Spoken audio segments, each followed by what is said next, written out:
Ladies and gentlemen, welcome to the Kim Barrett Show. I am your host, Kim Barrett, and on today's episode, we're joined again, part 2, with Mr. Ashton Agar. An amazing episode if you want to perform at a very high level. And of course, if we can help you perform at a high level with your marketing, head over to www.joinmygroup.com.au. But until then, let's jump into the show.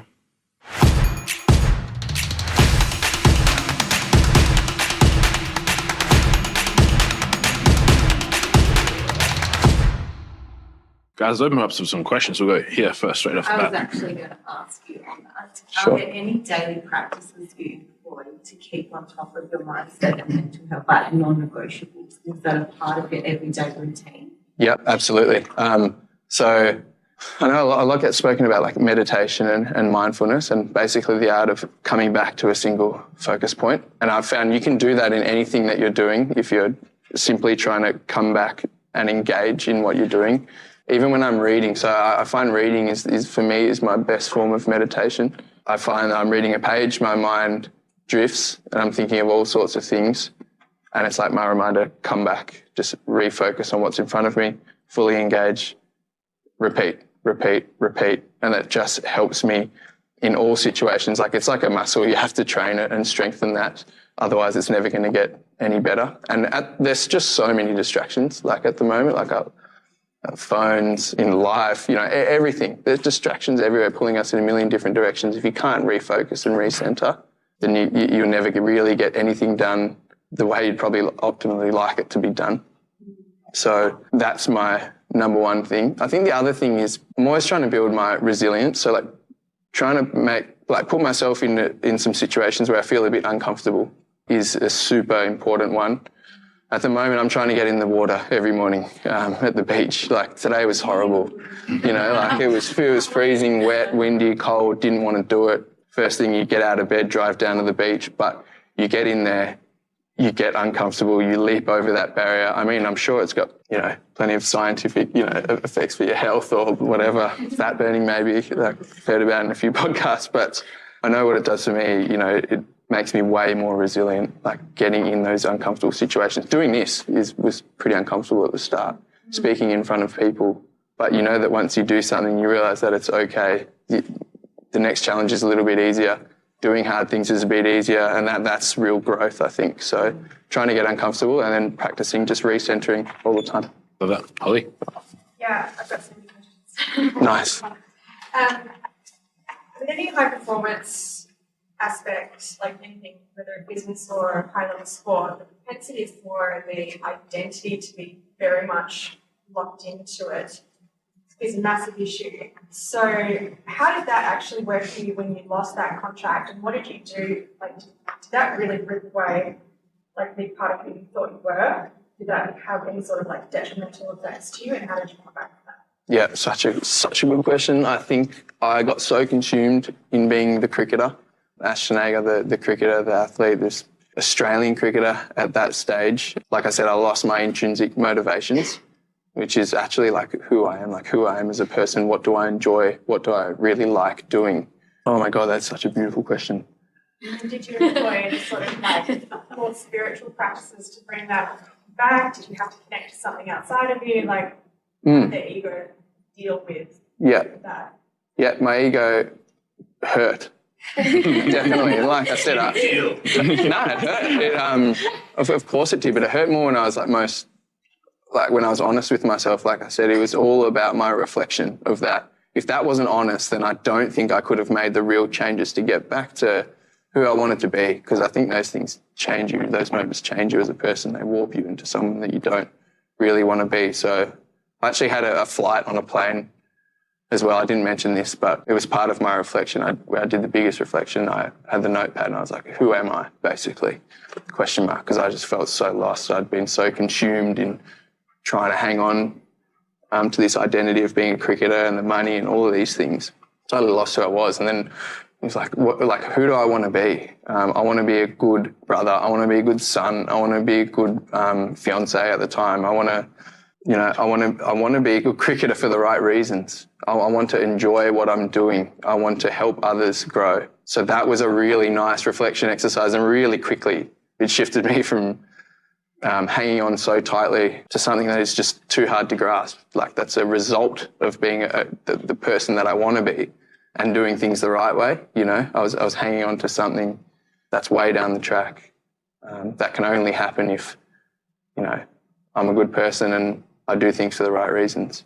So honest self-reflection, really, really honest self-reflection, and then practices around that to stay consistent with that, because you can't just be honest with yourself once and expect it to change. I think it's something you have to be day in, day out. So the big one I found was like controlling my attitude all the time, trying to be positive. And that's not like being airy-fairy positive. It's like, no, just attacking each task in front of me with a positive outlook, with an optimistic outlook. Totally changed my whole positive affectivity, I would say. Does that answer your question a little bit or not much? Yeah, no, Keep going, yeah, it's fine. That's nice humbling moments that are good to solve. Yeah, I feel like you're not happy with that though. Is there anything else? I feel like you got more. So self-reflection, did you have any sort of like, you said you sought help.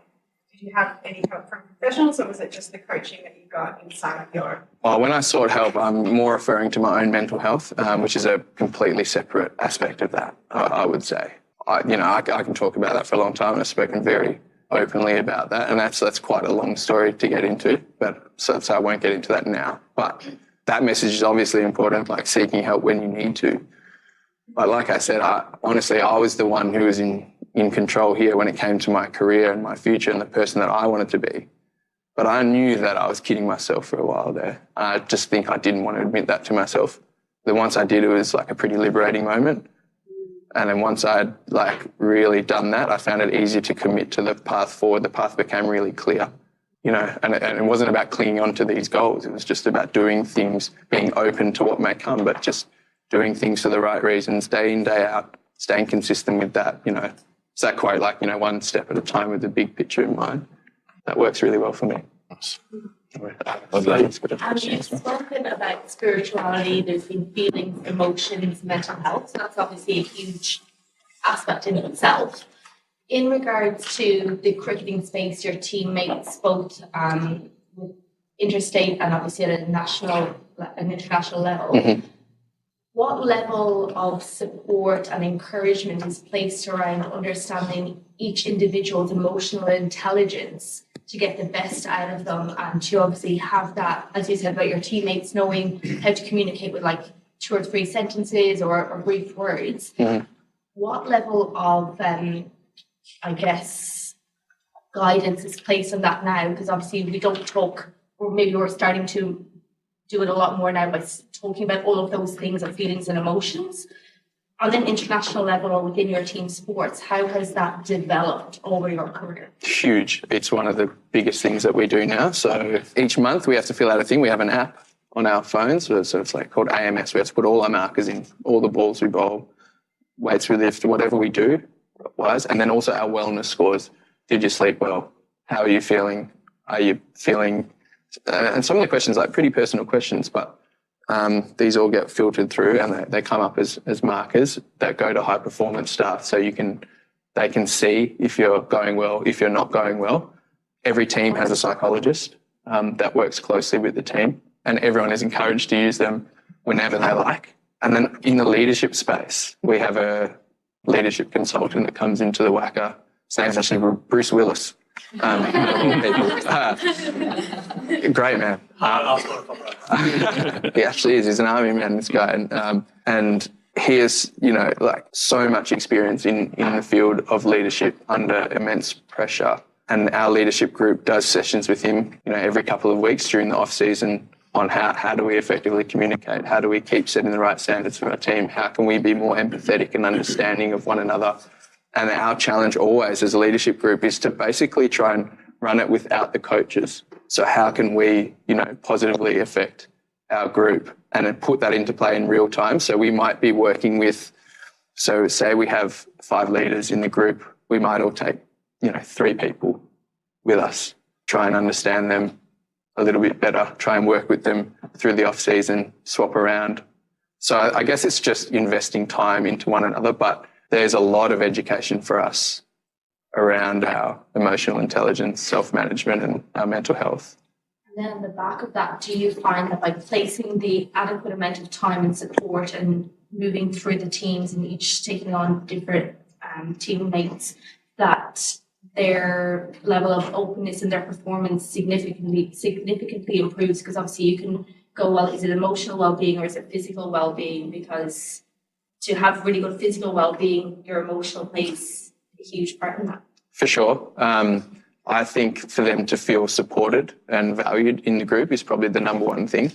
As soon as someone feels supported or like they are valued, that trust grows. They're going to be more open people. Anyone just wants to do meaningful work, I think, at the end of the day, and feel like they belong to something bigger and that they're a vital cog in that sort of machine. So for sure, spending time with them certainly makes them feel valued because they are.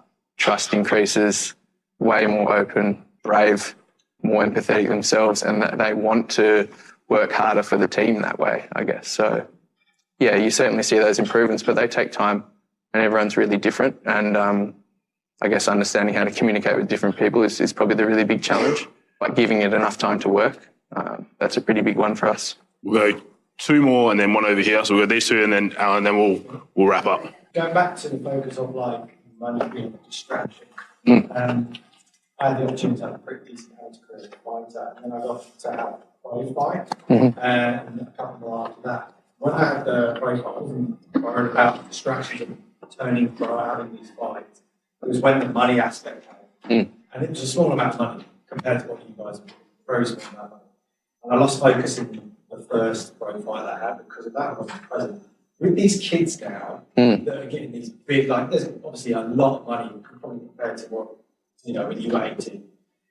How do they not get distracted? Because I was distracted by a small amount. I wasn't happy with how much I wasn't even expecting to get money. When they said, "Oh, you're going to get money," I was like, I was sending mates to them to arguably Sancho was like, he's like the Mayweather of Muay Thai, 7 8. And I was like, I should be getting paid mega dollars, you know. Yeah. I'm on the main card, I'm on the poster, etc. And then I see these kids, they're like 18 years old, they, especially like in football Premier League. What's it like within cricket, you know, that level of pro now? How do they cope with getting big money, going from an amateur career, small contract, to then you see the Indian Premier League, these big contracts? Like, how do they stay focused? Because money is a big distraction. Like, I loved fighting, and then I wasn't bothered by turning pro. But it's when that money aspect came into it, I lost all sort of focus and love for fighting. It wasn't about fighting anymore. It was about how much money I get. Absolutely, yeah. And, like, this was ridiculous. I was never going to be rich from fighting, but it was like, well, I want more now. It's become a massive distraction. So I can only imagine how hard it would be big dollars of work. Definitely. I think the best example at the moment of that is Cameron Green, like Western Australian boy. You know, potentially, who knows, maybe the best all-rounder we ever see. We'll see what happens. At the moment, he is the best all-rounder in the country by miles. And he just got himself for $3 million in the IPL. You know, he's 24.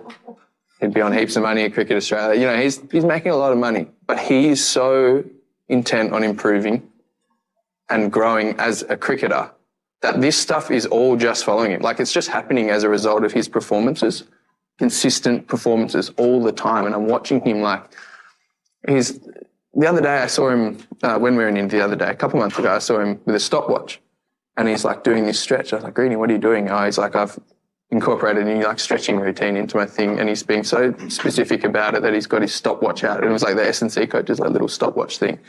I was like, that's awesome. That's a real dedication to like your body, yourself as a player. You know, he's not a flashy guy. I mean, you can still be flashy and dedicated for sure, but he's so focused on what's important, and he's put time in to understand what that is, that it hasn't thrown him off course. And he's a very young guy. There's still a lot to learn about himself, operating at the highest level, and he just scored 100 off 48 balls, I think, in the IPL the other night. So I guarantee he's booked in another $3 million at least for himself next few years. The culture of cricket now, and like the mentors and the guys, the older generation now compared to these younger guys, like, is it that culture? Because you see it in other sports and they just go off the rails. You don't really see it in cricket. You don't really see the kids getting paid a lot of money and they're just doing wrong things. Like, you see it in tennis, like you see it in football, like in the AFL. Like, is it that you don't really see it in cricket? when they retire. Like, Yeah.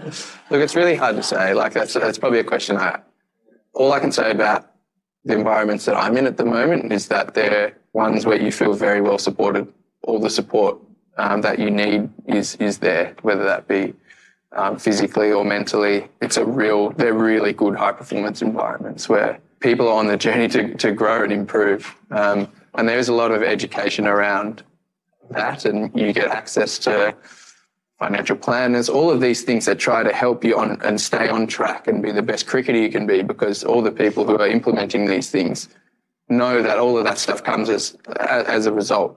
You know, it's just a byproduct of being as good as you can be at your craft. So it probably speaks more of the environment that's being created. I think that's a really important one. God, I haven't been paying enough attention. Heidi? I just wanted to say I loved everything you said, and I could relate a lot to what you said. I, worked in radio for 10 years at an elite level, and the grief that you go through as a person sends you kind of on this personal self-development journey, which I'm very fascinated about you, and I think Holly was touching on that. So you've done a lot of work with your teams now, with leadership and coaching and everything, but what do you do personally yourself is what I'm intrigued, because what books do you read, what podcasts do you listen to? I'm pretty sure he listens to the Kim Barrett show.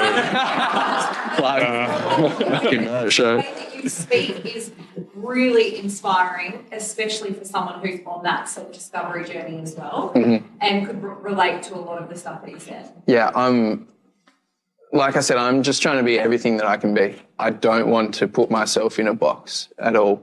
So I'm very open to what might happen, and I'm really intent on not trying to predict the future, basically. So I'm just trying to take in lots of information. I'm pretty aware of my own biases as well. So I check things against those, and I think that's really important. They can be a real limit. Things, past experiences, things we've learned, trying to relate everything to that. That's not really true. I feel like they're just stories we kind of tell ourselves. So I'm pretty aware of those, and I'm always trying to check things against them. That's part of being brutally honest with yourself and understanding what your own downfalls are too. But basically, my favourite book I've ever read is, what was it called? Can't remember what it's called now, but not Blink, not Lattice Work. What did I call it the other day? So the R? Range. Range. So basically it goes against the 10,000 hours theory, and it's about understanding, it's about specializing late. So if you understand the broad concepts of a lot of different areas, then when you specialize in one thing, you'll have lots and lots of things to draw upon. So it's like a lattice structure. If you imagine where 2 points of knowledge intersect, that's understanding. And I guess that's how they say metaphors come about. But so trying to learn as much as I can. So when it comes to solving a problem that's in front of me, I've got way more things to draw upon, and I don't always solve it the same way, because there might be a better way out there. And then actually putting this stuff into practice, it's so easy to talk about. Honestly, there's so many talkers, and it's hard to do, it's hard to stick to, but just trying to be accountable to yourself and trying to actually live what you're doing, because I hate being told what to do by someone who doesn't live it, and I think that's terrible. So nothing I've said today, I've done all of these things. I'm really trying to grow and improve in all of these areas. So, like I said, the biggest one, the most challenging one, the most uncomfortable one is finding situations where you feel a bit uncomfortable and practicing that. I'm in the ocean every day too as well. It's great. I mean, it's harder in summer because it's absolutely beautiful, but one of the biggest things I did, just realised when I realised I was probably playing a bit safe, or I was getting a bit nervous on a bigger stage at one stage during my career. I realised I was a bit worried about what people thought of me, to be honest, and I was a bit scared of how they would judge me. So I'd probably try and play it safe, and as a result, I was really not enjoying my cricket too much, because I wasn't playing on skill, and I wasn't playing like I knew I could. So my way of getting uncomfortable and trying to attack that was in the warm-up. So I'd go straight into the nets. I'd warm up my shoulder a bit so I wouldn't get injured, doing this stuff. But I'd bowl no warm-up balls. I'd get a batter in there, and there would always be a crowd behind the nets who watches you really closely. They're 2 meters away from you, and they're either cheering you on or they're abusing you. And if you're an away player, they're definitely abusing you and they're definitely judging you. But I would go and I would bowl my first ball like I'd bowled 10 overs already, full intensity, full match intensity. There was a chance that it hit the top net, the side net, or was terrible because I wasn't fully warmed up. But I bowled it with that energy and intensity that you need out in a game, and it helped me get in front of that feeling of worrying about what people thought. Once I was able to express myself, in front of a crowd at a time where I could be my worst, I realised that it can only be better from there, and that really helped me. So that was one of the most uncomfortable things I've ever done. But that helped me a hell of a lot, and now I get to play on skill, and I'm just more ready to perform, at a moment's notice. Thanks. Amazing. Lucky last. So I really love some of the analogies you talk about, the sun analogy and all that other stuff. My question is more around like when you have success and you're rolling in success, and you talk a lot about processes. So I'm assuming that's maybe the answer, but like when you're on a roll, like things are going really, really well. How do you keep on leveling up, like knowing how to keep coming back and give it everything like through that process? Yeah, I think it's not attaching to your success. So like you were saying with the ego, I think that's when you get a really inflated sense of self and things start to steer you off track. So everything I've done, that's gone. Like that is all finished. Those moments can never happen again. There's only what's in front of me. There's only right now, obviously, that's all it is. So I'm trying to live just through this moment as it is. So for me, it's just putting my focus all the time back into what's in front of me. Because I've been through all of these things, that I know that these results will come. Like they will happen.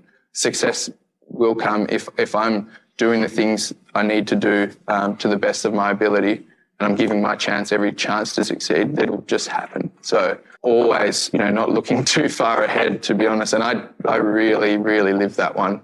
Like I do it in my daily life, and my wife bloody hates it sometimes. She's very much a planner, but I really try and put my focus into what's in front of me all the time. And it's honestly as simple as that, but I've been really consistent with it, so I can really do that all the time now, and I've practiced it a lot. Like, I'm sorry there's no real gold dust in there, but I think it's, yeah, I think it's like finding something that works, something that helps you recenter, and just doing that again and again and again. And sure enough, like you said, Kim, you build a wall, and that'll be the result.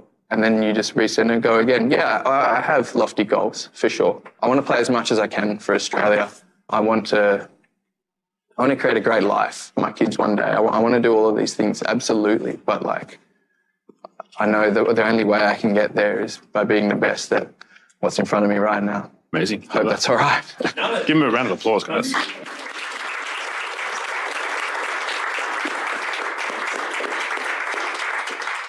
That was amazing, man. Thank you so much. Thanks very much. Great chat. So guys, we'll go on to a break in just a second. If we can get you to wait here just a sec, Claire wants to grab a photo, me and Ashton. Could have taken it the whole time we were talking, but I mean, we'll stand up. Yeah, just watch us have a photo together. No, but we'll stand up. Nice. We'll go on break for a second now, and I hope you guys can see the benefit of having someone that's a performer at a high level, and you can pull the correlations to your businesses, your own lives as well. Helps when he's very eloquent and able to have a great conversation. So thank you so much for spending time with us today, man. I really appreciate it. Thanks for having me. Thanks for having me. What a great episode that was with Mr. Ashton Agar. Of course, guys, if you enjoyed it, please like, share it with someone if you know someone else that could benefit from hearing this episode. Until next time, I'm Kim. You'll have been awesome. We'll see you then.